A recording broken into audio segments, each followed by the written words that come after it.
Welcome class. तो हम लोग आज देखेंगे क्या टॉपिक्स आपके बोर्ड पर लिखा हुआ है। Potential energy in spring. Spring के विषय में तो सब लोग जानते हैं स्प्रिंग होता कैसा है।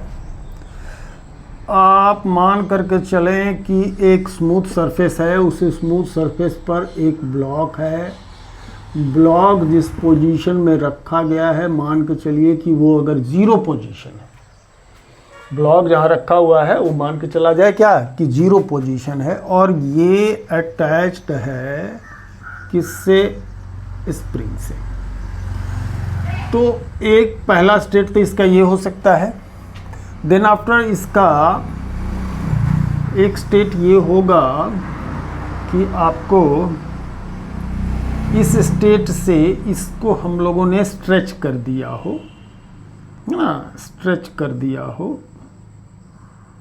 और रिलीज करें ना करें ये तो बात की बात है ना। ये स्ट्रेच कर दिया हो तो ये तो जीरो पोजीशन था, ये कोई एक्स पोजीशन या एक्सएम पोजीशन हो सकता है, एक्सएम ही मान करके चले, या ये सेकंड स्टेट हो सकता है।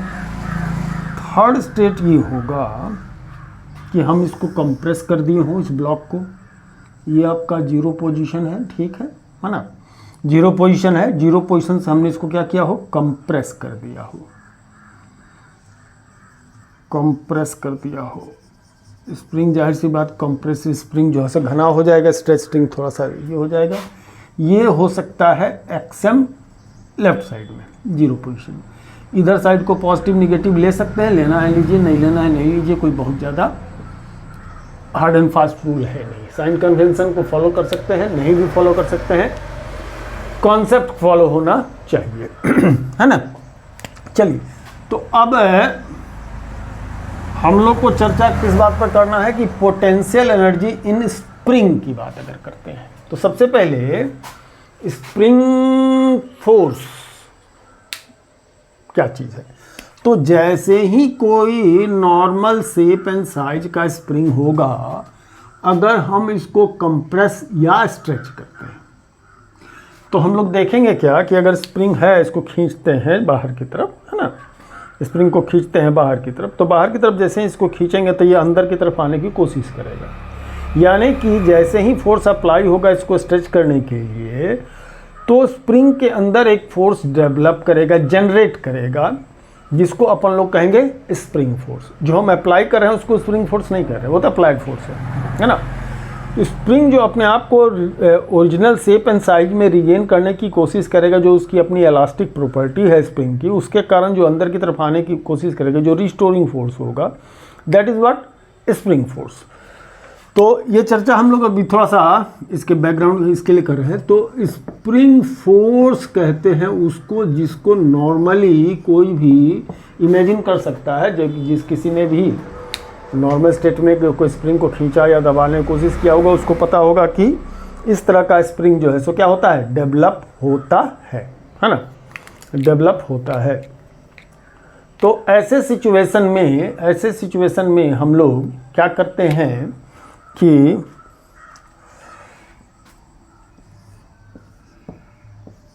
स्प्रिंग फोर्स को अगर समझने की नौबत आती है तो हम लोग जानते हैं कि कभी भी किसी भी स्प्रिंग को अगर यदि खींचे और खींचे, जितना ज़्यादा खींचेंगे उतना ज़्यादा जो है सो इसमें रिस्टोरिंग फोर्स डेवलप करता जाएगा। थोड़ा सा खींचे हैं तो हल्का सा फोर्स लगेगा, और खींचेंगे तो और फोर्स लगेगा, और खींचेंगे तो और फोर्स लगेगा। मतलब ये होता है कि ये स्प्रिंग फोर्स F जो होगा वो प्रोपोर्शनल हो जाता है द अमाउंट ऑफ स्ट्रेच के या कंप्रेशन के।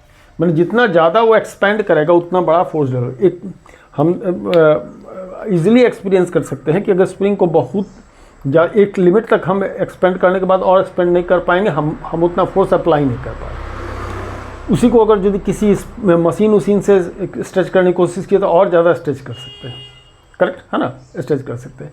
कहने का मतलब ये है कि जितना ज़्यादा स्ट्रेच होगा स्प्रिंग के अंदर जो रिस्टोरिंग फोर्स होगा उतना ज़्यादा होगा, यानी कि स्प्रिंग फोर्स उतना ही ज़्यादा होता चला जाता है। यानी F प्रोपोर्शनल होता है x के, और F इक्वल्स टू माइनस के एक्स लेते हैं। के जहाँ क्या है? स्प्रिंग कांस्टेंट है, स्प्रिंग कांस्टेंट है ना, जिसका यूनिट हो जाता है कि इसकी यूनिट जो हो जाती है वो फोर्स पर यूनिट लेंथ हो जाता है।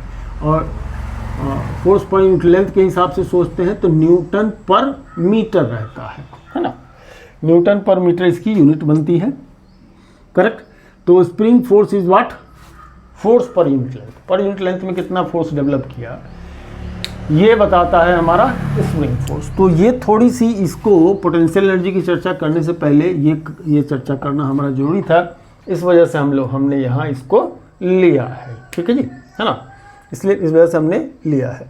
अब चलते हैं हम लोग एनर्जी के कंसिडरेशन पर। एनर्जी कंसिडरेशन पर चलें तो एनर्जी कंसिडरेशन के लिए चले तो सबसे पहले इस सिचुएशन में जब भी कंप्रेस या स्ट्रेच कर रहे होंगे तो क्या फोर्स वर्सेस डिस्प्लेसमेंट का जो प्लॉट होगा वो कैसा होगा? फोर्स वर्सेस डिस्प्लेसमेंट का प्लॉट कैसा होगा? तो फोर्स वर्सेस डिस्प्लेसमेंट का प्लॉट क्या हो सकता है वो हम लोग ज़रा समझने की कोशिश करें, है ना। तो हम लोग एक चीज़ देखते हैं। अच्छा हाँ, ये थोड़ा सा उस समय समझाते वक्त मैं ये नहीं बता पाया कि F इक्वल टू माइनस के एक्स बोलते हैं, ठीक है जी। माइनस के एक्स हुआ, ये निगेटिव साइन क्यों लगा दिए थे? निगेटिव साइन लगाने के पीछे कारण क्या होता है कि जब आप स्ट्रेच कर रहे होते हैं तो स्ट्रेचिंग अगर बाहर की तरफ हो रहा है तो फोर्स क्या होता है? अंदर की तरफ लग रहा है। यानी फोर्स और डिस्प्लेसमेंट एक दूसरे के अपोजिट डायरेक्शन में रहते हैं। यानी कि अगर डिस्प्लेस इधर हो रहा होगा तो फोर्स अंदर की तरफ लग रहा होगा, और अगर कंप्रेस करते हैं तो फोर्स अंदर की तरफ लग रहा हो तो अंदर की तरफ लग रहा होगा, सॉरी, है ना, सॉरी, कंप्रेस अंदर की तरफ हो रहा होगा तो फोर्स क्या होगा? बाहर की तरफ लग रहा होगा। इसको इधर कीजिएगा तो फोर्स बाहर की तरफ लग रहा होगा, है ना। तो इसीलिए यहाँ पर क्या लेते हैं हम लोग? निगेटिव साइन लेते हैं। किसमें? F इक्वल टू माइनस के एक्स में। F और x अपोजिट डायरेक्शन में रहता है, डिस्प्लेसमेंट और फोर्स अपोजिट डायरेक्शन में, इसलिए F को क्या लेते हैं? माइनस के एक्स में लिया जाता है। अगर F इक्वल टू माइनस के एक्स की प्लॉट की जाए तो जो प्लॉटिंग जानते हैं तो वो इस टाइप की प्लॉट आएगी। F वर्सेस x की plot in case of the spring, ये प्लॉटिंग आएगी, है ना। ये प्लॉटिंग आएगी किसकी? F वर्सेस x का, इसमें, है ना, कि जब x पॉजिटिव होगा तो F निगेटिव होगा, जब x निगेटिव होगा तो F क्या होगा? पॉजिटिव होगा, करेक्ट। उस हिसाब से समझ सकते हैं कि x अगर पॉजिटिव हुआ तो फोर्स हमारा क्या होगा? निगेटिव होगा, और x अगर निगेटिव हुआ तो फोर्स क्या होगा? पॉजिटिव होगा। डायरेक्शन ऑफ फोर्स इसके अपोजिट रहेगा। तो यही F इक्वल टू माइनस के एक्स का हमारा कॉन्सेप्ट है, जिसको हम लोग प्लॉटिंग में यहाँ दिखा रहे हैं। अब अगर कुछ लोग पहले से जानते हैं एनर्जी वाला कॉन्सेप्ट को, तो F versus x, force versus displacement का प्लॉट बना दें, और बना करके जो एरिया अंडर द प्लॉट होगा, वही आपको क्या रिप्रेजेंट करेगा? वर्क डन को रिप्रेजेंट करेगा, और वही आपके पोटेंशियल एनर्जी स्टोर्ड के बराबर होगी, है ना। ओके, वही स्टोर्ड पोटेंशियल एनर्जी के बराबर होगा। तो ऐसे सिचुएशन में अगर आप देखें, अगर ये एक्सएम मैक्सिमम कंप्रेशन अगर ये है तो फोर्स आपका ये F होगा, है ना, फोर्स आपका ये x होगा, F माइनस के एक्स के बराबर होगा। तो इन दैट सिचुएशन अगर वर्क डन की बात करते हैं तो एरिया अंडर प्लॉट की बात करें, एरिया अंडर प्लॉट की बात करते हैं, तो एरिया अंडर द प्लॉट की बात करेंगे तो कितना होगा? बेस इसका एक्सएम है ना, बेस इसका एक्सएम है। तो यहाँ पर आपका F इंटू एक्सएम के बराबर होगा। अब फोर्स कितना लग रहा होगा? मैक्सिमम फोर्स ये कितना होगा? तो इस सिचुएशन में F की वैल्यू कितनी हो जाएगी? माइनस के एक्स एम, है ना। तो माइनस, अच्छा, फोर्स इंटू, हाँ, तो area under the plot F into XM, अरे नहीं, 1/2 FM इन F इंटू एक्सएम होगा, क्योंकि ये एक्सएम बेस हो जाएगा, F जो हो जाएगा वो आपका अल्टीट्यूड हो जाएगा, तो half F into XM, 1/2 F की वैल्यू बात करें तो माइनस के एक्स एम लिया जाएगा और इंटू एक्स एम, जो कि फाइनली 1/2 के एक्स एम का स्क्वायर हो जाएगा वर्क डन। अगर आप इसको यहाँ से लेकर के यहाँ तक मैक्सिमम पोजीशन एक्स एम तो यहाँ से यहाँ तक लेकर के स्ट्रेच कर देते हैं तो ठीक है। अगर इसी बात को आप कंप्रेशन के केस में अगर देखने की कोशिश करते हैं तो भी बात वही हो जाएगी। अगर आप कहते हैं ये इस जगह पे एक्सएम ले रहे हैं कंप्रेशन के केस में, कंप्रेशन का केस ये बताएगा, इसमें आपकी एक्सएम क्या हो जाएगी निगेटिव, यहाँ पर माइनस एक्सएम लगाएंगे, एफ यहाँ पॉजिटिव रहेगा यानी कि के एक्सएम होगा, तो फाइनली आना इसको यही है। यहाँ पर भी एरिया निगेटिव हो जाएगा, यहाँ पर भी हमारा एरिया निगेटिव हुआ, तो वर्क डन जो हो जाएगा माइनस हाफ के एक्सएम स्क्वायर हो जाएगा, ठीक है ना, माइनस हाफ के एक्सएम स्क्वायर होगा। और यही जो होगा वो स्टोर्ड पोटेंशियल एनर्जी पी के बराबर होगा, है ना, change in potential energy minus half के एक्सएम स्क्वायर के बराबर होगा, ठीक है। तो इसको हम हटाते हैं, हटा करके थोड़ा सा आगे बात बढ़ाते हैं, है ना, आगे बात बढ़ाते हैं। कहाँ कि आपका अगर हम लोग ये तो हो गई कि भाई मैक्सिमम तक आप स्ट्रेच करते हैं, अगर मैक्सिमम तक स्ट्रेच नहीं करके इन बिटवीन भी अगर आप करते हैं तो यही एक्सप्रेशन काम करेगा। पूरा स्ट्रेच नहीं किए हैं तो आपका क्या हो सकता है, डेल वी यानी कि चेंज इन पोटेंशियल एनर्जी अगर जीरो पोजीशन से देखते हैं, है ना, तो जीरो पोटेंशियल देखते हैं। अब नहीं चलिए आइए अब क्या एक सिचुएशन देखिए, एक फिगर को तो हम लोग यहाँ रखें, नहीं तो बार बार समझाना पड़ेगा ना, बार बार समझाना पड़ेगा, ठीक है। चलिए एक फिगर को अगर इस मीन पोजीशन में अगर पोटेंशियल को क्या मान करके चले, जीरो। अब यहाँ पर एक टर्म आ रहा है कि मान करके चले पोटेंशियल जीरो, तो ये क्यों हम लोग ले रहे हैं कि मान करके चलते हैं कि पोटेंशियल जीरो। तो सवाल उठता है कि पोटेंशियल एनर्जी का जब भी कंसिडरेशन होगा तो एक किसी लेवल में हमको क्या करना होगा, पोटेंशियल एनर्जी जीरो लेकर के चलना पड़ेगा, है ना। तो जीरो पोटेंशियल लेकर के चलना पड़ेगा, ऐसे तब ही जा करके हम उसको कंपेयर कर सकते हैं। और जो स्टार्टिंग में हमने सेट कर दिया कि यही जीरो पोटेंशियल है, तो उसके बाद बीच में कहीं पर हम ये नहीं चेंज कर सकते कि भाई अब ये जीरो नहीं, अब ये जीरो है। यानी you can't change the horse in between the race. Race के दौरान आप फिर से घोड़ा चेंज नहीं करेंगे, जो घोड़ा आपने पहले दौड़ाया है उसी घोड़े को दौड़ाएंगे। तो वी इनिशियल जो है सो आपका अगर जीरो है तो वी फाइनल कोई क्या हो सकता है, फाइनल भी क्या हो सकता है, यहाँ डेल भी जो लिखे हैं लिख भी सकते हैं, या सीधे सीधे भी लिख सकते हैं। बी फाइनल क्या हो सकता है, कोई मान लीजिए एक्स अमाउंट ऑफ स्ट्रेच हुआ है, मान लीजिए यहाँ तक लेके आए हैं, एक्सएम पर नहीं की बात कर रहे हैं, सिर्फ एक्स की बात, एक्सएम की बात मतलब मैक्सिमम स्ट्रेच की बात करते हैं। तो वी फाइनल कितना हो सकता है, तो वी फाइनल हाफ के एक्स स्क्वायर हो सकता है, एक्सएम की जगह एक्स स्क्वायर हो सकता है ना, एक्सएम की जगह एक्स स्क्वायर हो सकता है, ठीक है। और तब आपका डेल भी कहलाएगा कितना, भी फाइनल माइनस भी इनिशियल यानी हाफ के एक्स स्क्वायर हो सकता है आपकी पोटेंशियल एनर्जी। लेकिन अगर भी इनिशियल पोजीशन जीरो नहीं हो, माने मीन पोजीशन से नहीं स्टार्ट कर रहे हो, तो इनिशियल पोटेंशियल एनर्जी हाफ के एक्स आई स्क्वायर हो सकता है और फाइनल पोटेंशियल एनर्जी हाफ के एक्स एम का स्क्वायर हो सकता है।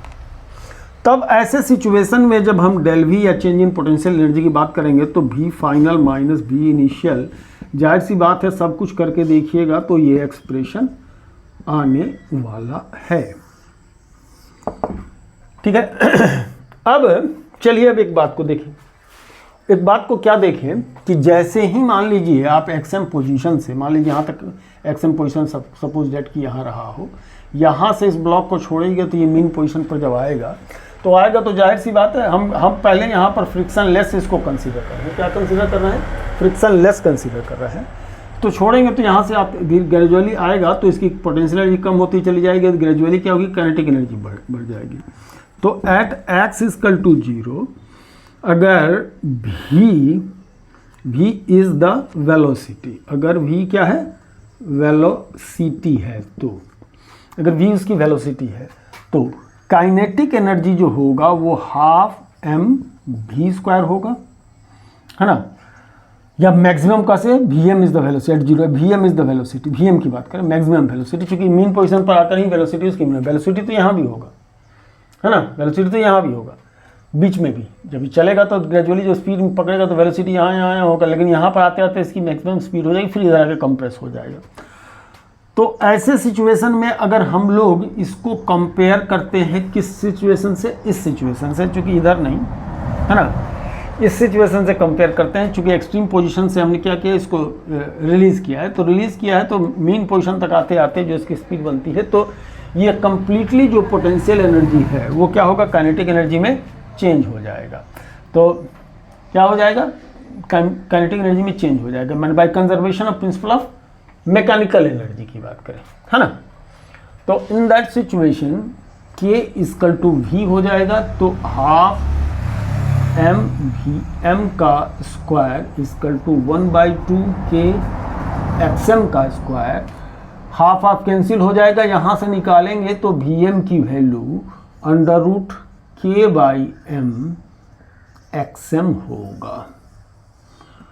तो आप देख सकते हैं कि वेलोसिटी का भी इंक्रीजमेंट जो होगा वो लीनियरली होगा, यानी डिपेंड करेगा कि कितना अमाउंट ऑफ स्ट्रेच आपने दिया है। तो जितना अमाउंट ऑफ स्ट्रेच आपने दिया है उसके अकॉर्डिंगली उसकी क्या रहेगी, वेलोसिटी रह सकती है।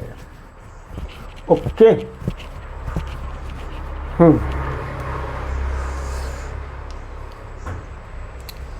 जनरलाइज कंडीशन तो खैर चलिए, जनरलाइज कंडीशन तो हम लोग क्या कर सकते हैं, उसके बीच में हम लोग देख सकते हैं क्या जनरलाइज कंडीशन होगा, है। ये √k/m जो है, तो जाहिर सी बात है, k क्या है, स्प्रिंग कांस्टेंट, m क्या हो जाएगा, मास होगा, मास ज़्यादा होगा स्पीड कम होगी, और अगर मास कम होगा तो स्पीड क्या होगा, ज़्यादा होगा, बट नेचुरल बात है ना। और k क्या है, स्प्रिंग कांस्टेंट है, तो स्प्रिंग कांस्टेंट है, अगर स्प्रिंग ज़्यादा हार्ड है तो स्पीड ज़्यादा होगा, स्प्रिंग अगर थोड़ा क्या है, मुलायम है, तो स्प्रिंग कांस्टेंट उसका कम होगा, तो वेलोसिटी उसकी क्या रहेगी, कम रहेगी। ठीक है, चलिए तो अब हम लोग इसको हटाते हैं और एक इसी पर एक एग्जाम्पल हम लोग आर्बिट्रेरी लेते हैं, टेस्ट में है लेकिन क्वेश्चन होगा, लेकिन हम लोग ऐसे एक क्वेश्चन लेने की कोशिश करते हैं समझने के लिहाज से, समझने के लिहाज से एक एग्जाम्पल समझने की कोशिश करते हैं। और एग्जाम्पल कोई हम बुक का फिगर नहीं ले रहे हैं, ऐसे ले रहे हैं। लेट सपोज कि आपका कोई कार है और वो इस टाइप का कुछ ब्लॉक बना हुआ है, कार जो है सो ट्रैवल करते हुए आती है, कार ट्रैवल करते हुए आ रही है, अरे कार कैसा बन जा,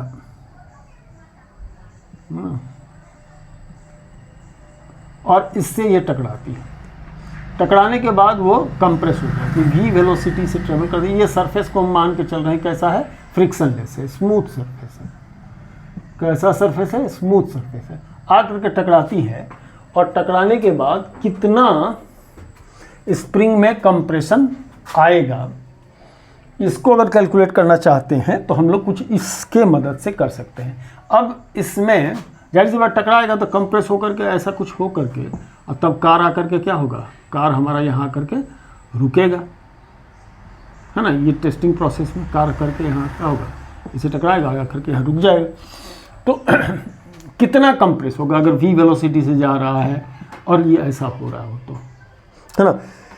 तो सिंपल सी बात है, यही एक्सप्रेशन हमारा पलट जाएगा, यही एक्सप्रेशन क्या होगा, पलट जाएगा। क्या कि xm = √m/k vm हो जाएगा, यही एक्सप्रेशन हमारा क्या होगा, पलट जाएगा, है ना। अब इसमें हम लोग क्या कर सकते हैं, m की वैल्यू को डाल सकते हैं, जो मास दिया प्रोवाइडेड होगा उसमें m की वैल्यू को क्या कर सकते हैं, पुटअप कर सकते हैं, जो स्प्रिंग कांस्टेंट होगा उसको रख सकते हैं, और जिस वेलोसिटी से आगे टकराया है उसको रखने से ये एक्सप्रेशन से हमारा क्या निकल के चला आएगा, ये निकल के चला आएगा कि कितना कंप्रेशन स्प्रिंग के अंदर होगा, है ना। स्प्रिंग के अंदर कितना कंप्रेशन होगा ये निकल करके हमारा चला आएगा। अब अगर यहाँ पर जैसे कि हम लोग कह रहे हैं, एक सिचुएशन 1 की बात कर रहे हैं, अगर सिचुएशन 2 में अगर आते हैं, सिचुएशन 2 में अगर हम लोग आते हैं, तो सिचुएशन 2 में अगर हम आते हैं तो कहानी कहाँ चली जाएगी, कहानी चली जाएगी वहाँ कि अगर फ्रिक्शन हो, अगर स्मूथ नहीं हो और हो क्या, फ्रिक्शन, फ्रिक्शन होगा तो सरफेस का एक फ्रिक्शनल कोफिशिएंट होगा, सरफेस का एक फ्रिक्शनल क्या होगा, कोफिशिएंट होगा। तो अब यहाँ पर इसके पास जो काइनेटिक एनर्जी रही होगी m12mv², ये इसकी काइनेटिक एनर्जी रही होगी, ठीक है। अब यहाँ पर जब ये मूव कर रहा होगा ये वेलोसिटी से, जब ये आएगा इससे टकराएगा, टकरा करके अंदर की तरफ कंप्रेस होगा, तो दो चीज़ काम कर रहा होगा, एक स्प्रिंग फोर्स काम कर रहा होगा, एक फोर्स ऑफ फ्रिक्शन जो कि नॉन कंजर्वेटिव फोर्स है वो काम कर रहा होगा, है ना। फोर्स ऑफ स्प्रिंग काम कर रहा होगा और एक कंजर्वेटिव और एक नॉन कंजर्वेटिव फोर्स काम कर रहा होगा, है ना। तो अब उसमें सिचुएशन ऐसा होगा कि जो काइनेटिक एनर्जी होगी वो दो पार्ट में हमारा क्या होगा, डिस्ट्रीब्यूट हो जाएगा। क्या, काइनेटिक एनर्जी हमारा दो पार्ट में डिस्ट्रीब्यूट होगा। साइन कन्वेंशन से बहुत कुछ लिखा रहता है, बहुत ज़्यादा साइन कन्वेंशन में जाकर के बच्चे फंस जाते हैं। तो हम साइन कन्वेंशन पर नहीं जाते हैं, सिंपल बात कॉन्सेप्ट पर समझिए। साइन कन्वेंशन में कन्फ्यूज़न बहुत ज़्यादा हो जाता है। तो जो काइनेटिक एनर्जी है वो पार्ट हो जाएगी work done by conservative force plus work done by non conservative force. Non conservative, ये काइनेटिक एनर्जी जो है वो दो पार्ट में बटेगा, है ना। किसमें, कंजर्वेटिव फोर्स। तो कंजर्वेटिव फोर्स यानी कि स्प्रिंग का फोर्स, तो स्प्रिंग का फोर्स यानी कि जो स्प्रिंग में की जो पोटेंशियल एनर्जी इंक्रीज करेगी, तो स्प्रिंग की पोटेंशियल एनर्जी प्लस क्या हो जाएगा, नॉन कंजर्वेटिव फोर्स जो एफ इंटू एक्सएम होगा, जो एफ नॉन कंजर्वेटिव होगा, है ना, उसमें कन्वर्ट करेगा। तो एक एनर्जी जो काइनेटिक एनर्जी है वो दो पार्ट में डिस्ट्रीब्यूट हो जाएगा। तो अगर यहाँ पर हम चलते हैं कि हाफ mv² होगा, v is the final velocity हो, है ना, और एक्स एक्स में चल रहा है, एक्सएम लिख सकते हैं, कोई दिक्कत नहीं है ना। v पोटेंशियल एनर्जी की बात करें तो जो स्प्रिंग एक्स कंप्रेस होगा हाफ है कि x² होगा। जो नॉन कंजर्वेटिव फोर्स होगा वो कौन होगा, स्प्रिंग फोर्स। तो non conservative spring force of friction, तो एफ नॉन कंजर्वेटिव यानी कि फोर्स ऑफ फ्रिक्शन ये μs mg होगा। m is the mass and g is the gravitational acceleration. तो ऐसे सिचुएशन में ये आपका μs mg इंटू एक्स होगा, ठीक है। तो अगर सबको सिंप्लीफाई किया जाए तो पता चलेगा कि ये kx² plus μs mg x है ना, ये डबल हो जाएगा, ये चीज़ डबल हो जाएगा, माइनस mv² इक्वल टू 0। ये बन जाएगा एक क्वाड्रेटिक इक्वेशन। अब इस क्वाड्रेटिक इक्वेशन का जो आप लोग जानते हैं कि x equal to minus B plus minus under root b² minus 4ac/2a है, इसके मदद से इस क्वाड्रेटिक इक्वेशन को सॉल्व करके final compression in the spring क्या बनेगा वो हम लोग क्या कर सकते हैं, देख सकते हैं, ठीक है। तो जाहिर सी बात है, अच्छा उसमें एक बात ये है कि इसमें माइनस साइन नहीं लेंगे, नहीं लेने के पीछे का कारण होगा कि एक्स हमारा निगेटिव नहीं लेंगे, है ना। कितना होगा, लेंथ की बात हम यहाँ कर रहे हैं, तो लेंथ को निगेटिव नहीं लेंगे जाता है, क्योंकि यहाँ साइन कन्वेंशन को हम यूज़ ही नहीं कर रहे, हम सीधे सीधे क्या कर रहे हैं, सीधे सीधे कॉन्सेप्ट पर जा रहे हैं। तो साइन कन्वेंशन को यूज़ नहीं कर रहे हैं, तो जो लेंथ की बात करें, एक्स इज द लेंथ, यहाँ पर एक्स को डिस्प्लेसमेंट नहीं कंसिडर करके हम लोग लेंथ ले रहे हैं। तो जब लेंथ ले रहे हैं तो ऐसे सिचुएशन में हम लोग साइन कन्वेंशन को बिल्कुल डिसरिगार्ड कर रहे हैं। तो साइन कन्वेंशन को अगर बिल्कुल डिसरिगार्ड कर रहे हैं तो निगेटिव में लेंथ नहीं आएगा, निगेटिव में लेंथ नहीं आएगा। तो ऐसे में इस क्वाड्रेटिक इक्वेशन में माइनस छोड़ करके ये क्या हो जाएगा, आपको x की वैल्यू दे देगी। चलिए, तो ये एग्जाम्पल बताने के पीछे का हमारा मकसद क्या है, तो इस एग्जाम्पल को बताने के पीछे का मकसद हमारा ये है कि आप देखिए कि अगर हम चेंज इन मैकेनिकल एनर्जी के कॉन्सेप्ट पर जाते हैं, जहां पर कंजर्वेटिव फोर्स और नॉन कंजर्वेटिव फोर्स दोनों प्रेजेंट है, तो ऐसे में change in mechanical energy simple में सीधा सीधा होगा किसके कारण, होगा ये हमारा किसके कारण, नॉन कंजर्वेटिव फोर्स की। तो नॉन कंजर्वेटिव फोर्स, जैसे कि अगर यदि ये केस अगर हम लोग उसमें देखते हैं तो पिछले वाले केस में जब ये स्मूथ था तो change in kinetic mechanical energy की बात करते तो ये 0 होता है। लेकिन अब ये नहीं होगा। अब ये क्या होगा, ऐसा नहीं होगा। तो बहुत ज़्यादा हम नहीं एलाबोरेट करते हुए सिंपल में आपको समझा दें कि चेंज इन मैकेनिकल एनर्जी जो है हमेशा से होगा। किसके कारण? क्योंकि मैकेनिकल एनर्जी देखो यहाँ पर जो हम देख रहे थे, हाँ कंजर्वेटिव काइनेटिक एनर्जी जो दो पार्ट में बटा, कंजर्वेटिव प्लस नॉन कंजर्वेटिव।